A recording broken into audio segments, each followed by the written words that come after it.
Oh man, you need a good side, right? You gotta get something real special before you serve the main meal, the big barbecue or the grill you got going on, right? This is one of our favorites. It's easy, it's quick. In fact, it's not only a good side, you can use it as a main meal. You gotta check it out. Man, in the meantime, better cut some wood. Winter's coming. Gonna smoke me a fatty brisket. BBQPitBoys.com. Today we're grilling up some steak and bacon scallops at the pit, and it's real easy to do. Gotta cut that cord of wood, right? Winter's coming. All right, that's what I said. Steak and bacon scallops. You gotta check this recipe out. It's the perfect side dish, or you could use it as a main meal. All right. So we've got some sea scallops here. Those are natural sea scallops. We've got some steak and we've got some bacon. You're gonna need some toothpicks and you're gonna need your favorite rub. And we've got our big Texan. You gotta check it out on our website. All right, simple to do, easy to do.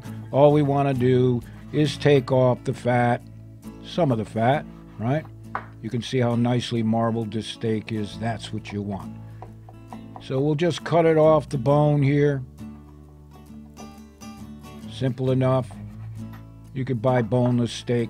The important thing is you have to get the best steak you can afford. You want it super tender. You don't want a sirloin steak. It's a little bit too tough, if you know what I mean. So we've got a good rib steak here, and now we're going to put some of our big Texan rub on it. And we appreciate your support when you head on over and purchase some of our stuff. It helps all our chapters all around the world, right? You know about that. So we're going to dry off these sea scallops. They're 16/20s, about 16 to 20 a pound, more or less. And it's important to get them nice and dry. These are natural scallops. They haven't been water infused, and you can tell because they got a creamy color to them. They're not super white. If a scallop is super white, it's not a natural scallop. All right, now we're taking some very thin bacon. You don't want to use a thick bacon. The thinnest bacon you can get, 1/2, and just give it a wrap. Simple enough. Hit it with some toothpicks to keep it on. And the reason you want to use a thin bacon is because the scallops will be overcooked, right, if your bacon is too thick. Because this is done as soon as that bacon is done. Simple enough, right? Oh man, this is gonna be good. Now we're gonna take the those cuts of beef steak there,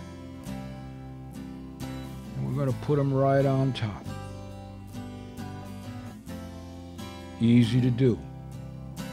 So the idea is to cook these quickly. Get that bacon done.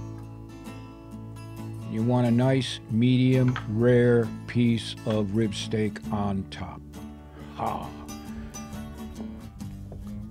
So we're going to put these in our kettle grill. You can use what oven you got, right? And we've got a temperature of maybe 350 degrees Fahrenheit, kind of a medium heat. And you want to place them opposite the hot coals. You don't want to fry them underneath. And this will not take long.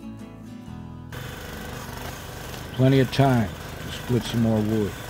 Oh, man.